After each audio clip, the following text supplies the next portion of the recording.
Halo, selamat malam semua member AFC. Saya lagi roadshow, lagi di Banjarmasin. Besok ada acara di Banjarmasin, jadi hari ini saya Zoom. Nah, ini ada tim-tim tuh. Rame. Jadi hari ini sambil roadshow aja saya opening ya teman-teman. Jadi hari ini ada Sherigan dan Dokter Yuliana. Kita sebuah kesempatan baik banget. Terima kasih ya dok, udah mau isi Iya, acara. sama-sama. Selamat malam juga. Terima kasih kembali. Terima kasih banget. Jadi teman-teman hari ini Home Talk suasananya agak beda. Karena saya lagi roadshow, jadi saya harus panggil co-host spesial saya. Lihat nih, dari Korea namanya Song Hyo Gancheri. Jadi dia dari Korea langsung. Nah teman-teman, jadi saya mau kasih lihat bahwa Home Talk tuh bisa teman-teman bisa lihat Home Talk ini dari mana aja, dari success story orang, kisah perjalanan, baik juga dari kesembuhan ya. Karena seorang dokter senior, apalagi kayak Dokter Yuliana, bang, seorang dokter nggak mungkin sembarangan tuh teman-teman. Nah hari ini juga kalian bisa belajar ternyata ya. Saya yakin pasti ada ilmunya lah. Gitu ya teman-teman. Ya ini satu Indonesia lagi menyaksikan karena kan yang hadir di Zoom ini dan ini ada Facebook Live juga. Jadi teman-teman biar bisa lihat bahwa produk ini juga bisa bicara dari mana aja loh teman-teman. Baik dari berbagai macam background. Karena saya yakin teman-teman di luar sana selalu ada yang bilang, bener bisa nggak sih? Pada endingnya siapa yang udah membuktikan, yang udah merasakan baru bisa ngomong. Betul ya? Bagaimanapun apapun teori yang kita bilang, paten, uji klinis apapun yang kita ngomong, kalau nggak dirasakan oleh sendiri ya nggak kuat. Nah hari ini ada yang langsung Dokter Yuliana, ada Sherigan dari Korea langsung yang akan bawa acara ini. Saya opening buat apa teman-teman, mau kasih tahu bahwa Home Talk tuh nggak selalu success story. Bisa juga dari pengalaman sendiri. Dan mudah-mudahan buat Dokter Yuliana yang hari ini berbagi, siapa tahu ada orang di luar sana yang dengar, yang merasakan sendiri, yang bisa ada harapan lagi. Betul ya dok ya? Benar, amin. Karena teman-teman harus tahu, biasanya ada orang yang sakit atau menderita, biasanya dia putus harapan loh. Biasanya. Dia udah berobat sana-sini, dia udah putus harapan. Nah mudah-mudahan apa yang kita lakukan hari ini bisa jadi harapan baru buat orang.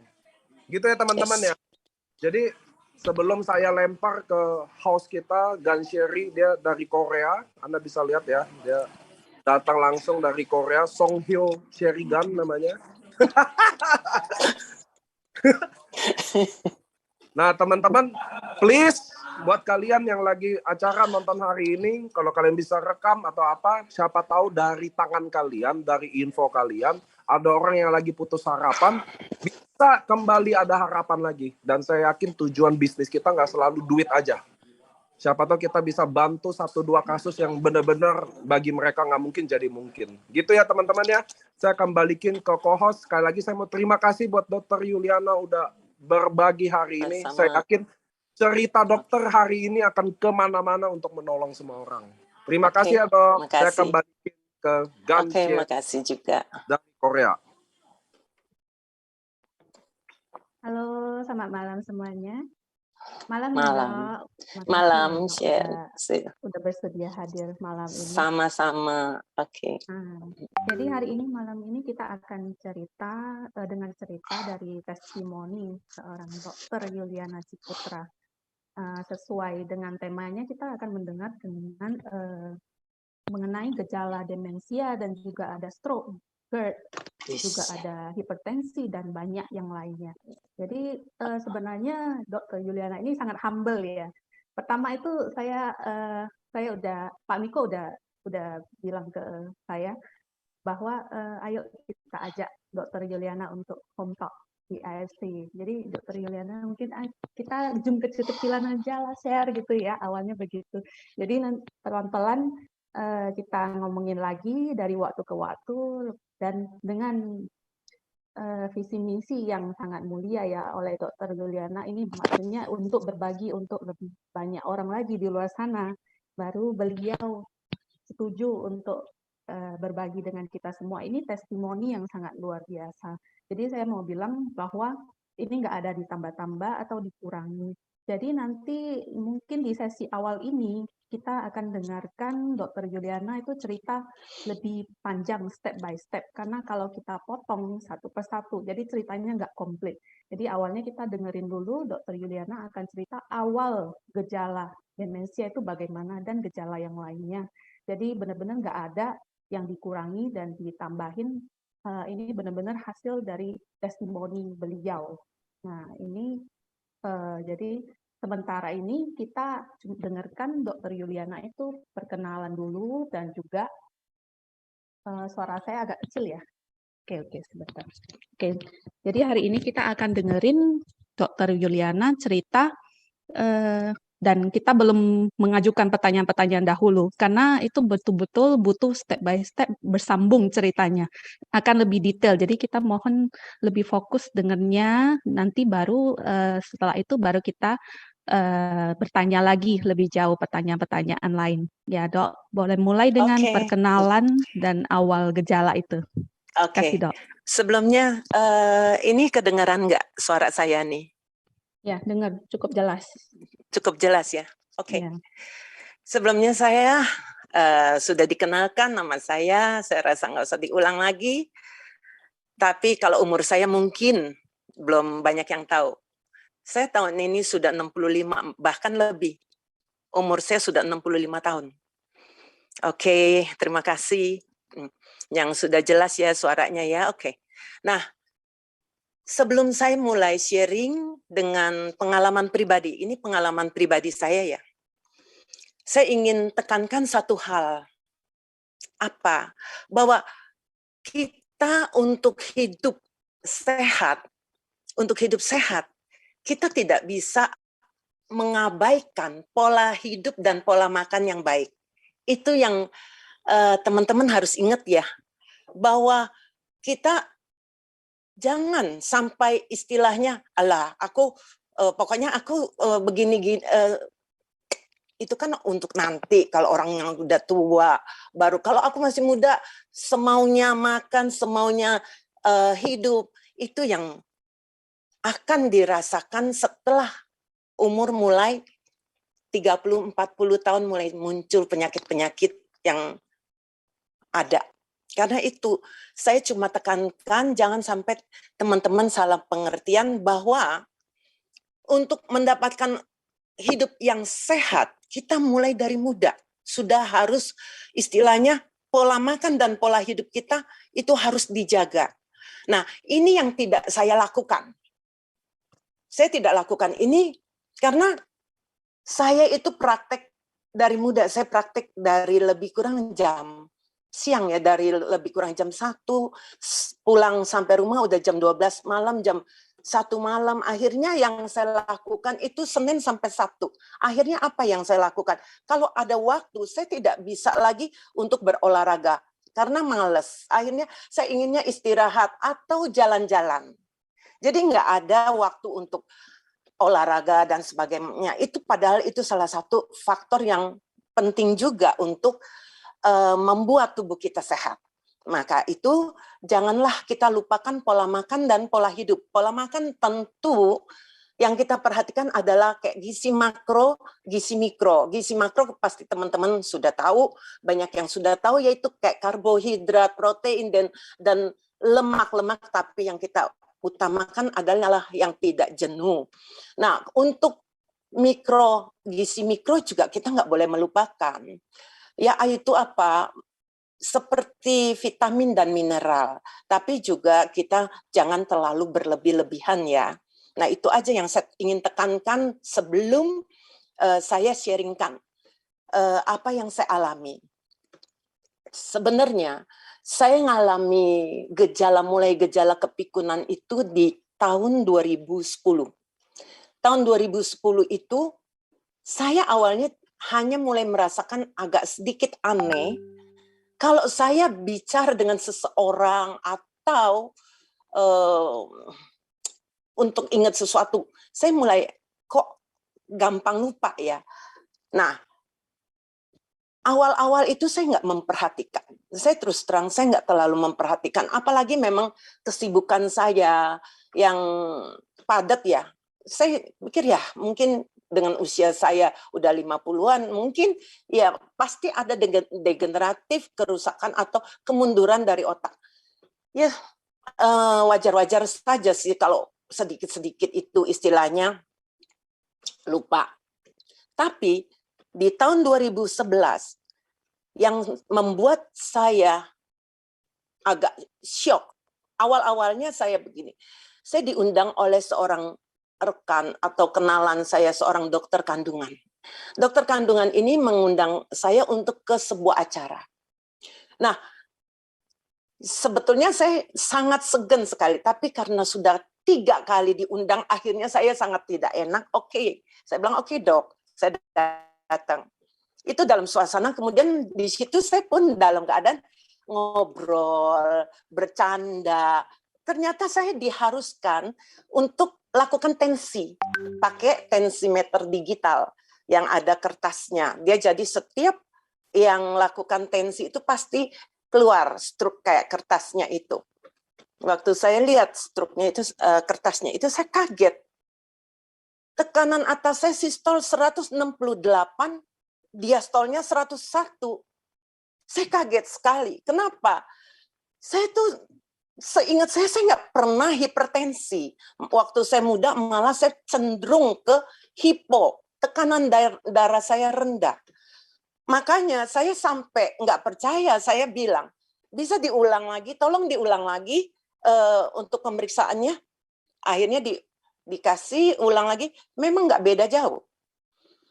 Dari situ, nah saya sempat konsultasi ke internis, dan akhirnya saya periksa darah semua. Nah di situ saya baru tahu. Kolesterol saya tinggi, LDL saya tinggi, darah saya kental. Nah, di situ kalau teman-teman mau tahu, saya mulai di tahun itu, yang sangat saya rasakan adalah kepikunan saya. Pada saat saya parkir mobil, saya pernah lupa. Memang saya saat itu belum ngeh sekali bahwa saya ini sudah mulai kepikunannya parah. Jadi saya anggap biasa, saya udah parkir mobil, saya biasa masuk ke mall. Waktu mau pulangnya, kok saya bisa nggak inget tadi di lantai berapa saya masuk, dari pintu mana saya masuk, saya tidak ingat sama sekali.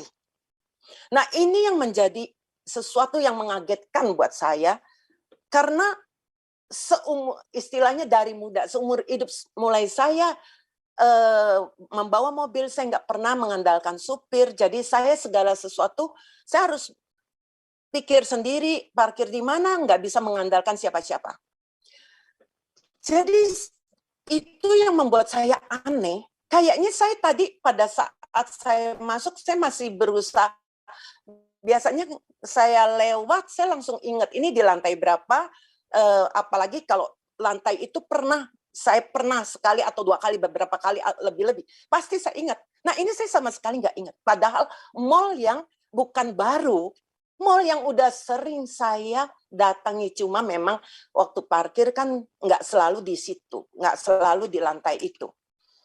Itu yang membuat saya mulai shock. Saya berpikir, ini ada sesuatu yang tidak beres dengan otak saya. Apa ini? Nah, teman-teman harus tahu, maaf sebelumnya ya, jadi pada saat itu memang saya terbukti, saya mengalami selain demensia, kepikunan, LDL kolesterol saya tinggi, osteoporosis, hipertensi, GERD. Nah, kalau teman-teman bingung dong, kok dokter bisa nggak tahu sih sampai tensi dokter bisa begitu tinggi. Nah, ada ceritanya lagi, yaitu saya itu sudah beberapa tahun tidak pernah mengukur tensi. Kenapa? Karena pembuluh darah saya itu lagi sedang gampang atau rapuh, mudah pecah. Jadi pada saat saya tensi, cukup 2-3 kali tensi aja, apalagi kalau saya pakai tensimeter yang digital. Itu Kalau tensimeter digital, saya nggak bisa 1 kali tensi. Saya harus beberapa kali tensi untuk melihat perbandingannya. Jadi kalau saya tensi beberapa kali, udah mulai kelihatan pecah. Jadi tangan saya ini seperti bergaris-garis, bergaret-garet seperti dikerokan apa-apa itu. Saya pernah 1 hari memakai tangan lengan pendek, saya berjalan, saya nggak ngeh itu. Ada orang yang dia bingung liatin tangan saya. Mungkin dia merasa aneh. Ini orang, ini ibu, kenapa ya? Itu tangannya bekas dicakar karena mungkin karena dia lihat tangan saya yang lain enggak seperti itu, yang kanan enggak. Ini apa? Habis dicakar atau habis apa ya? Nah, saya baru ngeh. Oh iya, saya baru kayak sadar. Oh, dia lagi ngeliatin. Oh iya ya, tangan saya kenapa jadi begini ya? Nah, kebetulan tensi saya saat itu selalu normal. Kalau saya tensi normal, memang nggak setiap hari saya tensi ya. Waktu itu berapa hari atau seminggu 2 minggu saya baru tensi sekali-sekali, itu selalu normal.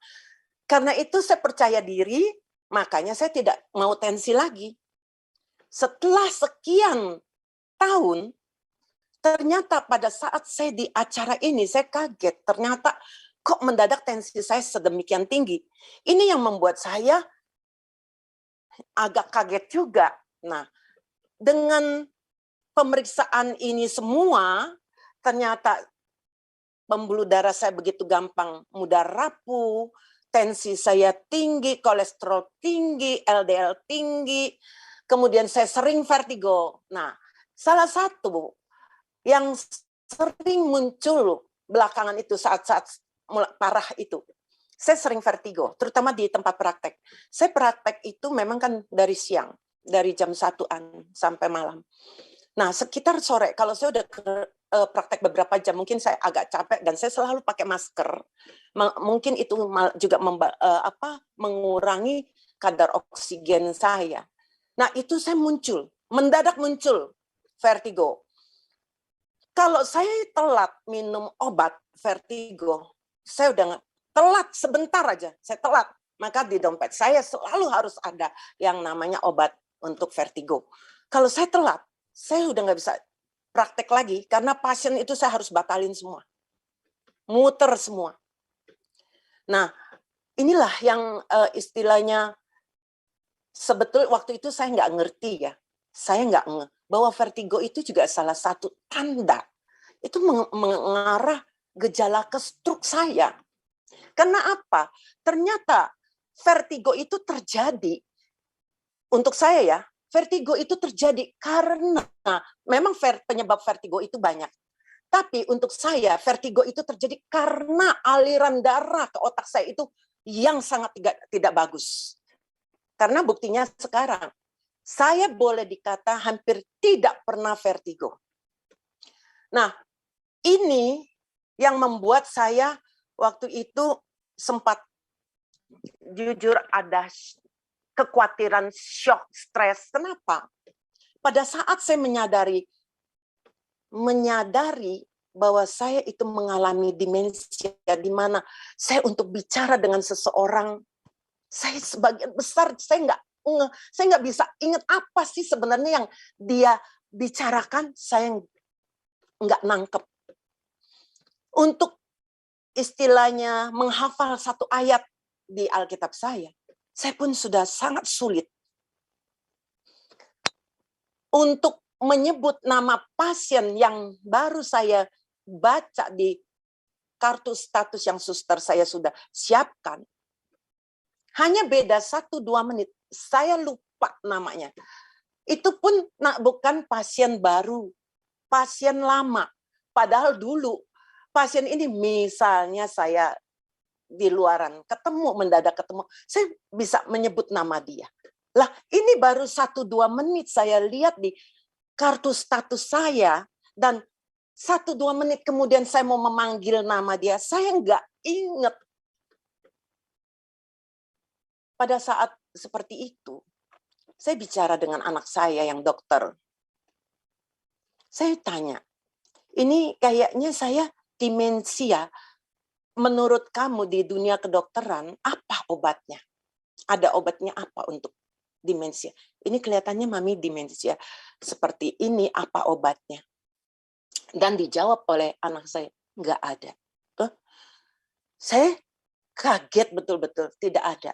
Memang sampai hari ini obat untuk menyembuhkan ya, teman-teman. Saya ingin katakan, untuk menyembuhkan, bukan mencegah. Kalau mencegah katanya ada memang untuk demensia. Kalau teman-teman mengerti yang namanya menyembuhkan dan mencegah tentu berbeda. Misalnya orang ini punya tingkat kerusakan selnya misalnya sudah 80%. Kalau dia mengalami kesembuhan, itu misalnya menjadi tinggal 20%. Nah, itu mengalami kesembuhan. Walaupun mungkin tidak 100%. Tapi kalau mencegah berbeda. Kerusakan tingkat misalnya 50%, di tingkat 50%. Hanya diusahakan supaya jangan lebih naik jadi 60, ke 70, atau ke 80%. Tapi untuk menjadi ke 10, 20, nonsen. Nah, itu dia bedanya. Pada saat saya dengar anak saya bilang tidak ada obatnya, saat itu saya jujur, saya shock. Kenapa? Karena saya berpikir, ini logika saya.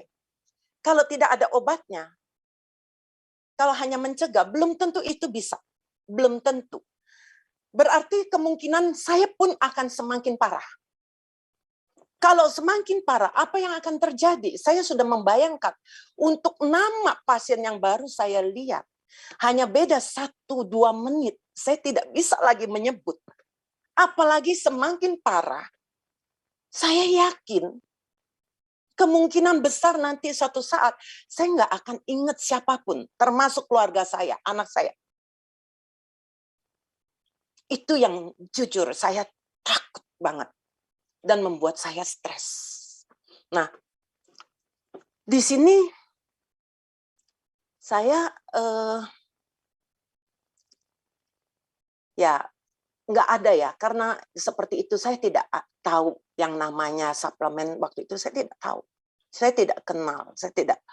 Karena kalau memang mau ini jujur banyak dokter yang tidak tahu dan tidak pernah dengar. Nah, kalau saya boleh kasih lihat ini ya. Kelihatan ya? Ya bukunya ya. Oke. Nah, kelihatan Iya, Sisyari. kelihatan dok. Oke. Iya, saya juga Judulnya ada.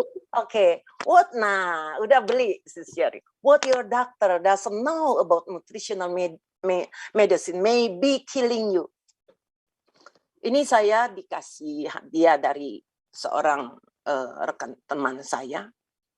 Waktu itu saya juga sempat merasa agak aneh ya ini buku ya, judulnya ya. Seorang dokter, penulisnya seorang dokter. Nah, dokter ini sebenarnya ini sikap dokter ini itulah rata-rata para dokter.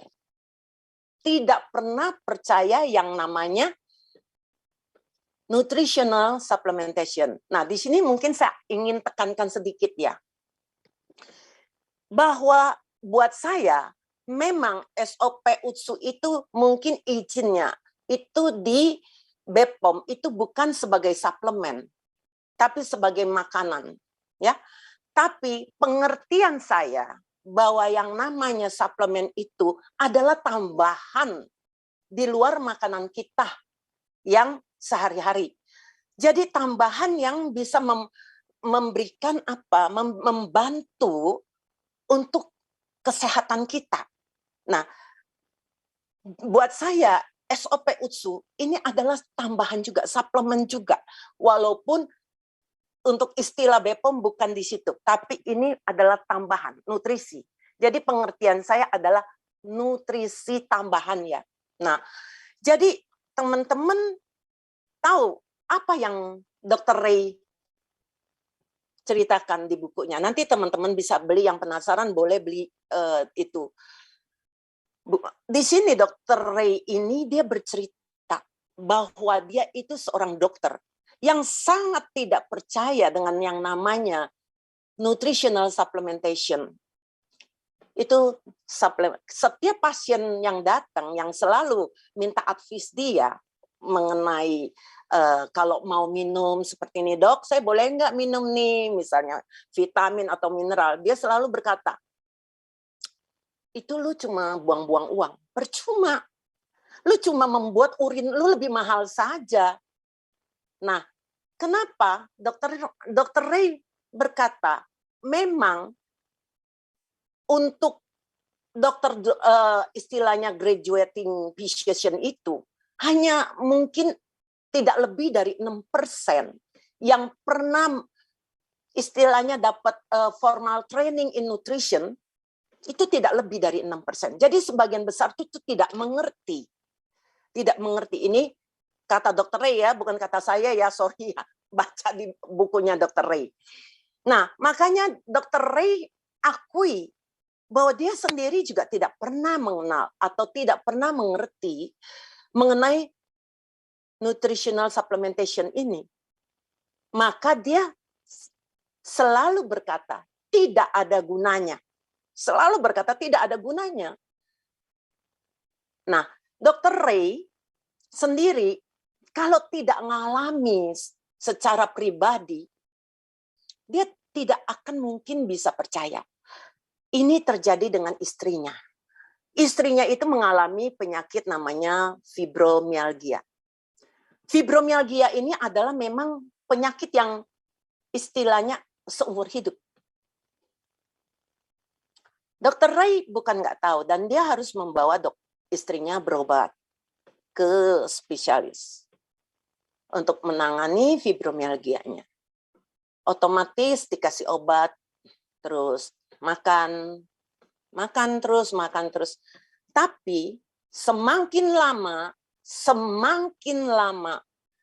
semakin keadaan istrinya bukannya membaik.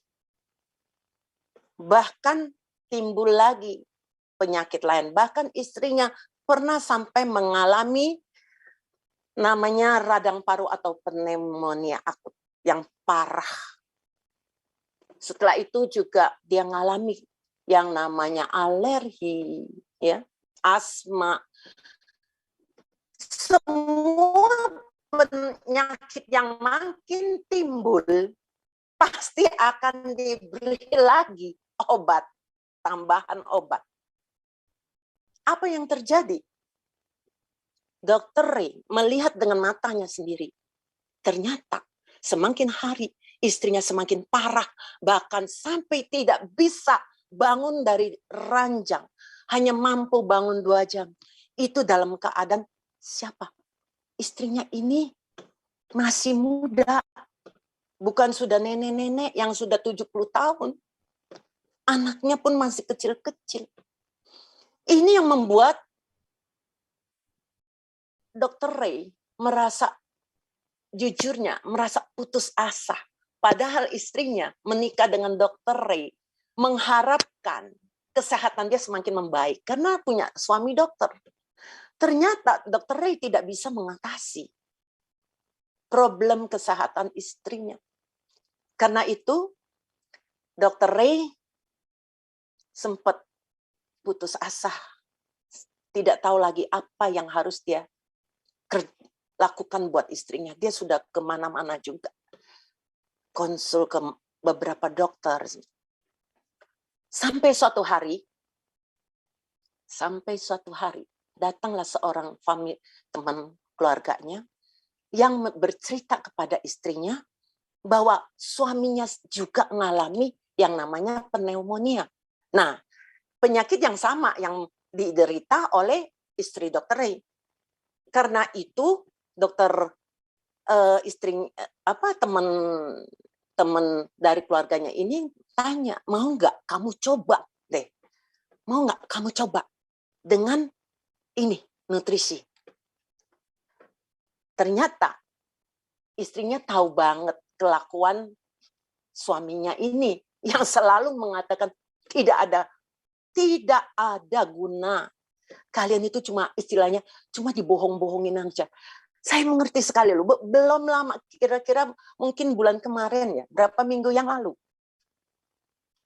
Saya itu mendengar dari video loh, seorang dokter, dan dokter itu sering muncul di video, dan dia berkata apa?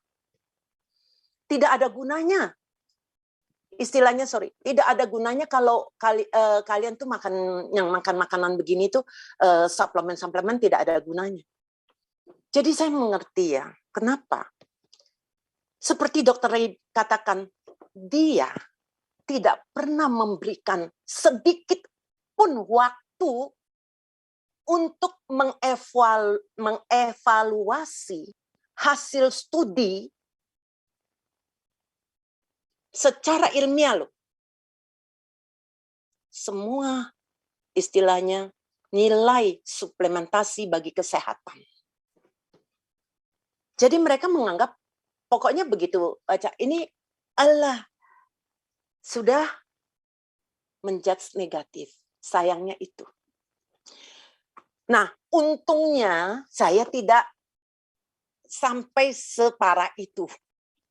Kalau saya sampai separah itu, rasanya saya mungkin sudah semakin parah.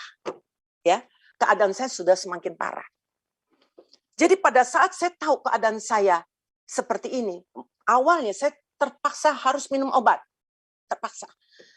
Tapi pemikiran saya, logika saya berpikir, coba bayangkan, yang rutin aja, darah kental, hipertensi, obat-obat hipertensi, semua itu harus saya minum. Tidak bisa main dilepas gitu.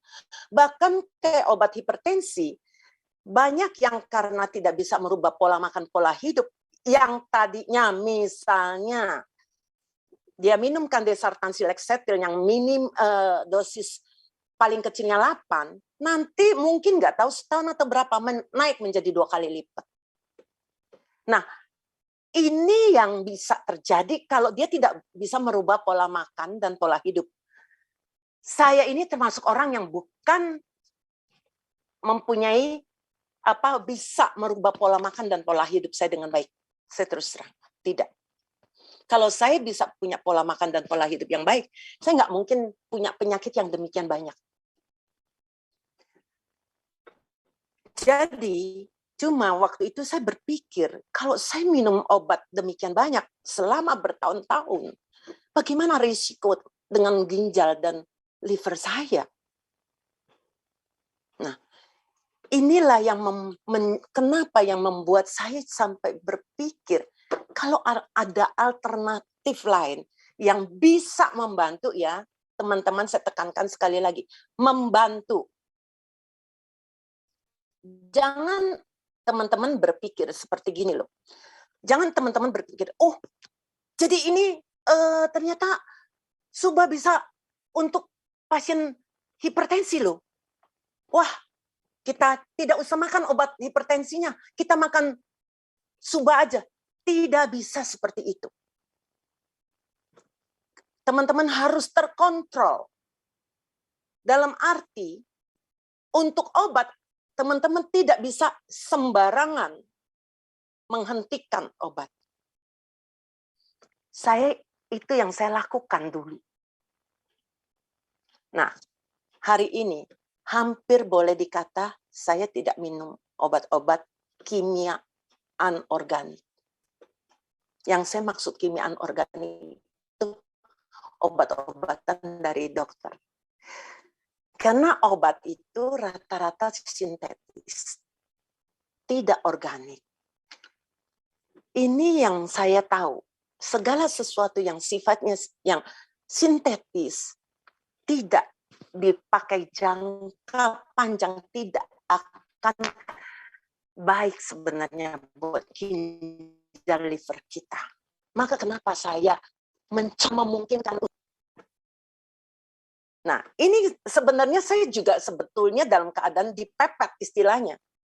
Dokter Ray pun sama, istrinya dipepet, ya kan? Kalau kita tidak mengalami dipepet gitu, apa saya mau? Belum tentu. Sorry, mungkin orang menawarkan juga saya langsung gini, alah sudah sorry saya nggak percaya deh, nggak percaya dengan Anda, ya. Kemudian yang menjadi pemikiran saya untuk memilih produk pun, saya harus memilih yang sifatnya organik. Karena organik itu lebih bisa diterima oleh tubuh kita. Dan sifatnya lebih aman bagi ginjal dan liver saya. Makanya kenapa setiap produk yang dikenalkan saya, yang saya pertama sering tanya adalah, produk kamu organik nggak? Apalagi di mall, sering sekali. Iya, Bu, ini organik, Bu. Kamu kalau organik, mesti istilahnya kamu harus jujur ya, nggak boleh, karena saya ini dalam istilahnya kalau saya cocok produk kamu, saya itu akan pakai dalam jangka panjang loh. Bukan hanya pakai mungkin sehari, 2 hari, atau sebulan, 2 bulan, tidak.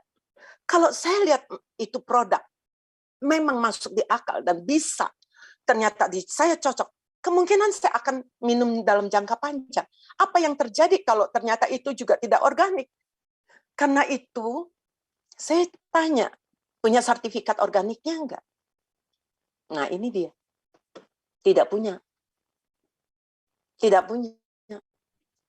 Makanya, kenapa saya Suba Utsu saya berani minum? Karena punya sertifikat organik. Kalau tidak punya sertifikat organik, sorry, saya pun tidak mau minum. Nah, jadi itulah yang selalu saya tekankan, untuk selalu saya mencari segala sesuatu itu yang organik. Saya tidak akan mencari yang tidak organik. Akhirnya saya memang kenal pertama kali produk. Waktu itu saya minum, setelah itu betul, saya kelihatan di pribadi saya, suatu perbaikan-perbaikan. Memori saya pun membaik. Itu saya harus akui, memori saya membaik. Tapi aneh, setelah beberapa tahun, memori saya seperti stagnan. Seperti stagnan. Ini yang membuat saya bingung juga. Jadi gini, kalau saya kasih gambaran ya teman-teman ya. Dulu kan saya bilang, waktu saya lagi parah, nama orang, nama pasien yang baru dilihat aja, saya mau nyebut, karena saya pindah posisi dari tempat, misalnya kayak duduk saya ini tempat meja tulis saya, di praktek saya. Saya pindah ke dental unit, dental chair saya mau sebut nama itu orang, nggak bisa, lupa. Nah, pada saat memori saya membaik, saya mulai bisa mengingat. Saya bisa menyebut nama dia. Saya bisa menyebut nama dia. Tapi, ada tapi. Kalau misalnya ada pasien saya yang punya, contohnya ada pasien saya punya 4 anak.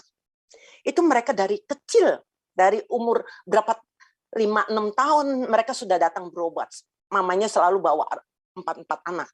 Tapi mulai belasan tahun, mamanya mulai lepas, suruh datang sendiri atau dianterin oleh pembantu atau siapanya, susternya. Nah itu saya masih agak sulit, misalnya 4 anak, anak ketiga yang datang, saya mau menyampaikan sesuatu kepada kakaknya yang paling besar. Saya mau sebutin nama kakaknya, itu saya masih nggak bisa. Tapi nama dia saya nggak lupa. Nama dia saya tidak lupa. Tapi mau menyebut nama kakaknya, itu saya masih lupa. Kalau sekarang, 4-4-nya, rata-rata saya sudah bisa ingat semua. Dan saya bisa menghafal jauh lebih baik. Nah, jadi itu yang saya rasakan. Pada saat itu, beberapa tahun kemudian, saya juga bingung kenapa saya stagnan. Saya kayak sesuatu yang berhenti. Nggak berkembang lagi. Nggak ada perkembangan yang membaik lagi. Sampai suatu hari, saya dikenalkan SOP. Padahal SOP itu, SOP 100 ya waktu itu, 2019. SOP 100 waktu itu dikenalkan. Saya tidak mau. Karena saya pikir saya nggak perlu lagi. Jadi yang mencoba datang ke rumah saya berkali-kali, sampai berapa bulan, dia coba datang. Ini kebetulan sekali saya ini, ya itu kenalan lah ya, teman dari saudara saya. Berkali-kali menawarkan untuk datang bertemu, terus terang saya tidak mau. Memang juga saya sibuk dengan praktek saya. Apalagi saya tidak tertarik dengan produknya. Nah, jadi saya maaf, saya bilang saya tidak ada waktu untuk bertemu. Saya memang sibuk juga. Sampai akhirnya karena sesuatu peristiwa, akhirnya saya terpaksa menerima, saya tekankan kata terpaksa, menerima seseorang yang memperkenalkan. Dan pada saat itu saya merasa, oh seperti ini, karena dikasih coba. Dan saya saat itu, setelah orang tersebut pulang, saya berikan kepada saudara saya. Saya bilang, ini ada produk baru ya, kelihatannya saya tertariknya kenapa? Katanya ini punya regenerasi sel. Nah, mengenai regenerasi sel, saya terus terang belum pernah mendengar produk yang punya kemampuan regenerasi sel dan ini dalam bentuk paten fungsi. Saya belum pernah dengar. Makanya kenapa jadi akhirnya saya tertarik. Tapi saya jujur bilang ke saudara saya tidak mau member. Saya tidak tertarik, apalagi jalanin bisnisnya. Saya bilang, saya sibuk dengan praktek saya. Jadi saya bilang saudara saya, mendingan kalau kamu mau, silakan kamu yang member. Saya tidak mau member. Nah, saya cuma mau sebagai user. Ternyata setelah saya coba beberapa bulan, saya mulai memperhatikan kemampuan daya ingat saya semakin membaik. Ini yang membuat saya tertarik dengan produk ini, dengan SOP. Dan karena itu saya mau mempelajarinya. Saya ingin mempelajari lebih dalam. Ini produk sebenarnya, karena saya belum pernah dengar tentang kemampuan regenerasi sel. Karena gini loh, kalau kita tahu yang namanya regenerasi sel, semua juga pasti bisa terjadi. Bisa terjadi dengan kita makan apa, nutrisi, kayak protein, itu membangun sel.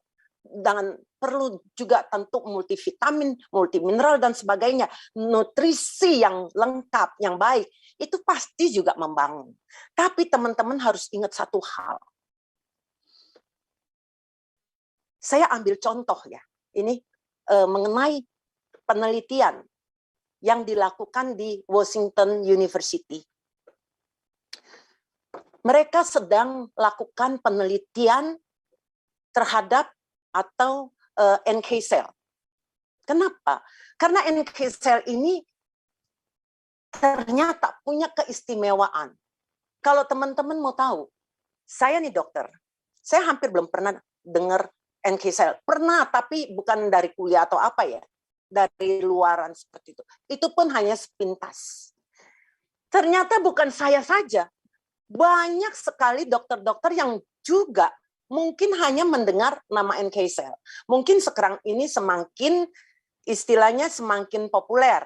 Kalau beberapa tahun yang lalu rasanya belum sepopuler sekarang, karena apalagi nih teman-teman selalu istilahnya memperkenalkan ini loh ada NK cell. Nah teman-teman sendiri tahu nggak apa keistimewaan NK cell ini? Ternyata sekarang ini Washington University saja sedang mengembangkan sedang riset untuk yang namanya imunoterapi. Imunoterapi ini adalah terapi untuk pasien kanker yang istilahnya mungkin sudah di kemo, udah nggak bisa, udah nggak berhasil, karena indeks angka kansernya naik terus, akhirnya diusahakan dengan imunoterapi. Nah, ternyata imunoterapi ini berbasis banyak, ada beberapa yang saya tahu kayak berbasis sel limfosit T ada. Ternyata Washington University sedang mengembangkan ke NK cell. Karena NK cell ini lebih menjamin, istilahnya mereka melakukan riset itu lebih kelihatan hasilnya lebih baik. Dan lebih aman dibandingkan limfosit T. Karena tidak menimbulkan badai sitokin. Nah, teman-teman tahu, bukan seperti, jadi NK cell ini pun kalau mau jujur tidak bisa hanya istilahnya, oh diambil NK cell-nya aja. Ada seperti orang kalau dia istilahnya diinduksi atau dipapar dengan namanya interleukin 12, 15, 18. Itu akan membuat NK cell ini menjadi aktif untuk membunuh sel kanker. Nah, kalau teman-teman baca di Utsukushi, di brosurnya kan, Utsukushi di dalam usus mengaktifkan interleukin 12 dan interferon gamma yang jika digabung akan mengaktifkan NK cell kita. Jadi istilahnya akibat Utsukushi, kalau tanpa Utsukushi belum tentu NK cell ini akan aktif seperti itu. Ini dia yang saya pikir ini adalah tentu riset dari mereka para ahli, profesor AFC di Jepang itu yang menemukan istilahnya saya mungkin formula atau racikan mereka sehingga bisa mengaktifkan NK cell ini. Ini tidak gampang dan tidak bisa asal-asalan. Jadi tentu ada sesuatu yang sehingga bisa membuat NK cell kita menjadi aktif. Bahkan saya baca di beberapa jurnal, ternyata NK cell ini adalah garda terdepan. Garda terdepan. Karena dulu saya juga nggak tahu NK cell itu apa. Saya cuma tahu salah satu ya sel imunitas. Nah, sel imunitas ini memang banyak. Yang saya tahu untuk membunuh sel kanker itu ada dua. Sel limfosit T dan NK cell. Tapi sel limfosit T ternyata yang saya baca, dia bisa istilahnya dibohongin dengan sel kanker. Karena sel kanker itu termasuk sel yang sangat cerdas. Dia bisa sembunyi dari sel T, sehingga sel T tidak bisa menemukan dia. Tapi NK cell tidak bisa dibohongin.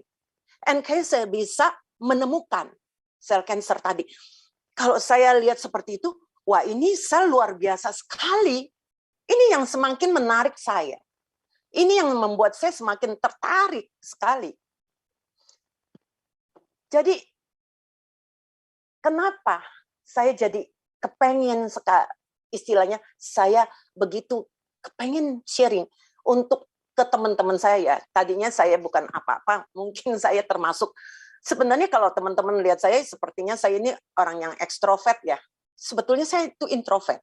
Tapi karena saya sebetulnya tidak terlalu suka dipublikasikan atau di ini ya.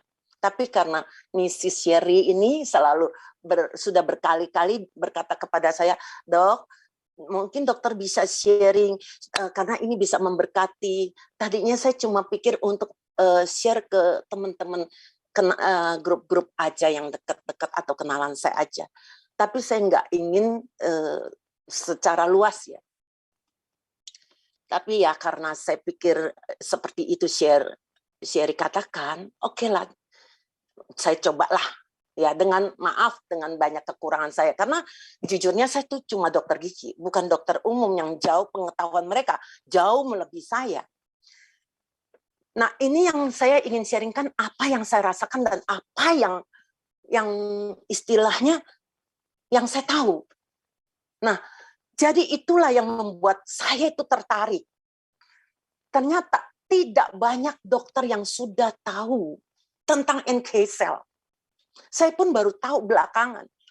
Washington University pun mempublikasikan itu tahun kemarin, 2021. Jadi waktu saya baca itu, saya semakin hebat. Kita berharap mungkin NK cell ini nanti akan menjadi imunoterapi yang akan bisa membantu banyak pasien kanker yang sudah lanjut ya, yang sudah sulit sembuh ya. Kita berharap seperti itu. Tapi kalau kita lihat kan artinya bukan NK cell yang begitu aja, tapi NK cell yang memang diproses. Kalau Washington University mereka mengambil dari donor. Kalau kita minum, jadi itu mengambil dari donor kemudian diproses di luar, dimasukkan atau dipaparkan dengan yang tadi saya katakan interleukin 12, 15, 18 itu yang membuat sel-sel NK ini menjadi sangat aktif untuk membunuh sel kanker. Nah, anak saya sendiri sebagai seorang dokter katakan, memang tidak banyak dokter yang memang karena ini kan bukan istilahnya yang umum yang mereka biasa pelajari di bangku kuliah. Jadi anak saya bilang, memang banyak yang belum kenal. Nah, inilah waktunya mungkin kita memperkenalkan. Sebab dengan seperti ini, ya tentu mungkin ada kekurangan-kekurangan lainnya dari saya belum tahu nih ya, nanti riset yang akan datang. Tapi saya lihat mereka sudah mengarah ke sana tahun kemarin 2021. Sedang kita sudah, AFC sudah produksi UTSU ini dari berapa tahun yang lalu loh. Artinya AFC ini perusahaan yang luar biasa loh. Inovatif banget. Mereka punya pengetahuan yang bagus gitu loh, yang luar biasa juga. Nah, seharusnya kita di sini kita belajar. Kalau kita sampai kena kanker pun, itu kalau teman-teman baca, biasanya kalau tanda itu sudah terjadi, untuk ternyata kanker, umumnya itu sudah lanjut. Maksudnya kanker ini umumnya sudah lanjut. Nah, kalau kanker itu sudah lanjut, apakah pasti bisa ditolong atau diobati, sembuh? Kemungkinan besar juga belum tentu. Kemungkinan besar tidak. Nah, kenapa saya bilang? Kalau teman-teman ini tahu NK cell ini bagaimana dia itu garda terdepan, lebih pinter. Dia tidak perlu menunggu waktu. Nah, mungkin saya analogikan begini ya. Kalau rumah kita istilahnya didatangin penjahat, kalau keamanan kita, rumah kita, maksudnya mungkin security kita sudah siap di depan rumah, sudah siap. Penjahat datang, dilawan oleh security kita. Kalau security kita cukup kuat, penjahat itu nggak akan mampu masuk, ya kan? Jadi mereka nggak bisa merusak rumah kita. Nah, beda kalau kita tidak punya security yang kuat di depan. Keburu masuk, penjahat itu sudah mengobrak-abrik, istilah saya mungkin mengobrak-abrik dalam rumah kita. Baru kemudian datanglah polisi. Tapi kehancuran itu yang sudah terjadi di dalam rumah kita tidak bisa diperbaiki lagi. Maksudnya nggak bisa dicegah karena memang sudah hancur. Nah, ini yang saya kalau pikir, maaf ya, ini pemikiran saya sama dengan kayak NK cell. Dia itu garda terdepan. Kalau dia cukup kuat, begitu, dan dia non-spesifik lagi. Artinya dalam arti begini, virus siapa aja, lu datang sini, gua hajar. Istilahnya seperti itu. Pokoknya virus, bakteri, siapapun istilahnya, musuh, datang dihajar. Tapi kalau NK cell kita lemah, ya nggak bisa. Nah, tapi juga jangan teman-teman lupakan satu hal, yang namanya seperti virus, itu virus load-nya itu juga hati-hati. Kalau yang datang itu karena kita sudah lengah, ya istilahnya, kita nih udah lengah dalam arti gini, sudah virus COVID sudah nggak ada, udah hampir nggak ada, jadi kita bebas, mari kita buka masker, kita ngobrol segala macam. Nah ini yang teman-teman harus hati-hati sekali, karena virus load itu pun sangat penting yang teman-teman harus perhatikan. Karena kalau yang masuk virus itu misalnya 10 juta misalnya, tentaranya misalnya. Terus teman-teman punya tentara cuma 10.000, ya mana mampu untuk melawan, udah pasti dia akan masuk. Tapi kalau teman-teman punya tentara dan kemampuan dia itu kuat, maka dia bisa misalnya membunuh, datang 10.000, dia punya kemampuan bisa membunuh 10.000. Virus itu tidak akan merusak organ tubuh kita, karena dia nggak ada kesempatan untuk masuk ke jaringan tubuh kita. Ini dia yang perlu, yang saya pikirkan. Kenapa perlu? Tapi teman-teman maaf, banyak saya lihat ya, kalau sakit aja baru minum utsu. Teman-teman harus tahu yang namanya proses itu nggak begitu istilahnya untuk mengaktifkan NK cell itu bukan begitu gampang. Sekarang minum langsung, tidak, dia perlu proses. Nah, kenapa saya bilang kalau teman-teman memang bisa, mungkin satu saset atau enggak setiap hari atau ini secara sering kontinu, itu sangat membantu. Itu sangat membantu. Nah, nanti mungkin saya cerita kepada mungkin mengenai seorang teman baik saya ya. Ini salah satu yang menguatkan saya juga ya. Teman saya ini dia penderita kanker prostat. Kanker prostat yang pernah dioperasi, kalau saya tidak salah itu tahun 2016. Di Singapura, bukan di sini, di Singapura.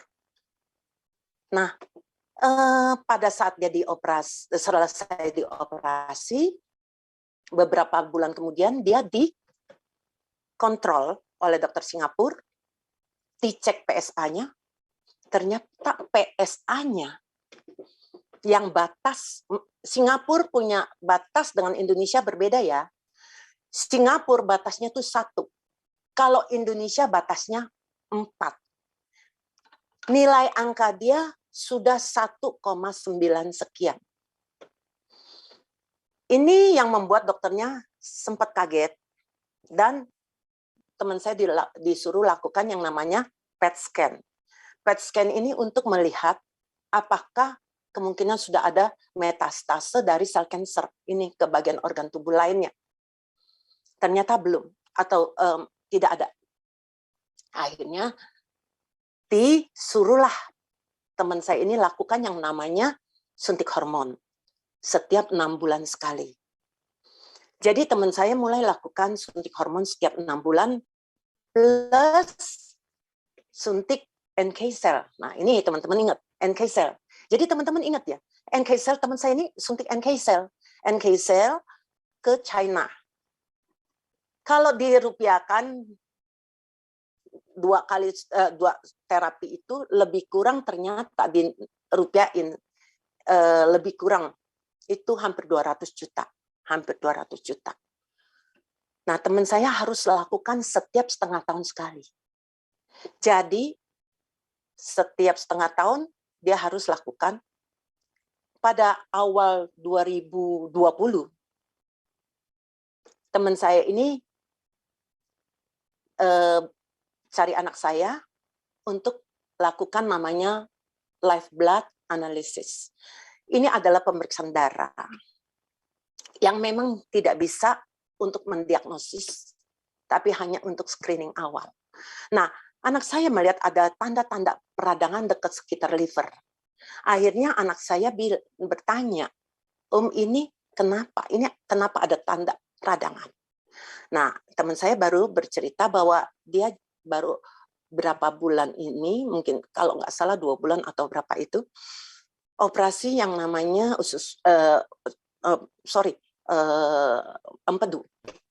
Operasi empedu, tapi anehnya sudah berapa bulan kok kelihatan masih ada radang. Akhirnya anak saya anjurkan minum Suba Utsu tadi. Suba Utsu, kemudian waktu saya tahu begitu, saya juga jelaskan ke teman saya bahwa Suba Utsu ini ternyata bukan hanya untuk radang yang sekarang dia ini, tapi juga bisa untuk mengarah ke cancer. Dia untuk mencegah cancer dia. Itu akan sangat baik sekali kalau dia minum. Teman saya tentu karena dekat sama saya jadi dia percaya ya. Ini kan bicara kepercayaan. Sampai Juli 2020 dia lakukan pemeriksaan darah lagi. Semua lengkap. Hasilnya ternyata PSA dia tidak cuma 0, sekian. Padahal Indonesia punya batas itu 4. Jadi artinya PSA dia itu sangat bagus. Akhirnya dia minum terus lah. Berapa yang dia minum sehari? 2 Suba, 2 Utsu. Nah, sampai tahun ini, Mei tanggal 20, dia berangkat ke Singapura. Tanggal 21 dia telepon saya dari Singapura. Tanggal 21 Mei dia telepon, dia bilang, ini dokter yang operasi dia minta kamu berikan maksudnya apa isinya yang saya minum itu, Suba dan Utsu itu. Kenapa saya tanya? Ini ternyata hasil lab dokternya, jadi dia cerita ke saya. Dokternya itu sudah sangat khawatir dengan keadaan teman saya ini, karena 2,5 tahun tidak pergi kontrol. Sampai dokternya berkata, kalau kamu sampai kambuh lagi, saya belum tentu bisa menolong lagi loh. Makanya dokternya sangat khawatir. Jadi dokternya minta dia periksa PSA-nya semua. Ternyata PSA-nya sangat bagus. Kemudian ginjalnya. Teman saya pernah bermasalah ginjal karena pernah mengalami sakit malaria yang parah.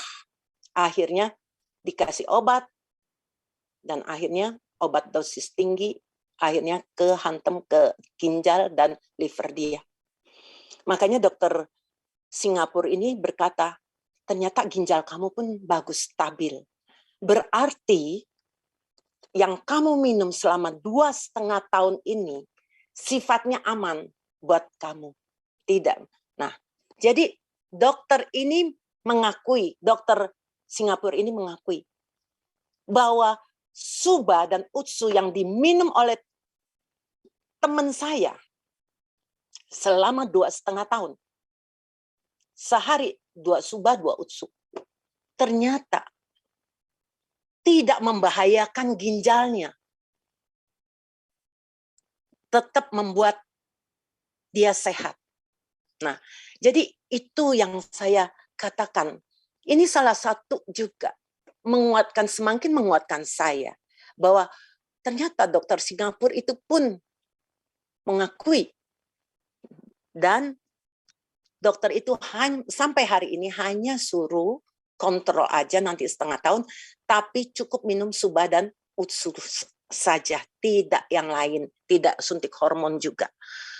Nah, kalau saya bandingkan harga ya, kita bicara harga ya. Coba teman-teman pikir, teman saya ini minum 2 Suba 2 Utsu, kan 6,8. Saya anggap 7 juta lah nanti untuk bulan depan ya, lebih kurang 7 juta. 7 juta lebih dikit ya. 7 juta kali 12. Baru 80 juta lebih ya. Tapi kalau dia berobat hanya untuk suntik tok, sudah 1 tahun, sudah hampir 400 juta. Tapi itu pun hanya untuk NK cell, tidak bisa untuk istilahnya gini loh. Kalau pankreasnya dia bermasalah atau ginjal dia bermasalah, ya nggak bisa. Nggak bisa. Artinya itu kan cuma NK cell. Kalau misalnya untuk regenerasi ya nggak ada. Suntikan NK cell-nya itu ada regenerasi selnya nggak? Ya nggak ada. Nah, jadi kalau teman-teman, mungkin disinilah teman-teman bisa berpikir dan menceritakan atau membandingkan untuk orang-orang yang selalu berkata mahal. Mungkin teman-teman bisa sharing ini. Seperti itu. Jadi murah ya. Oke.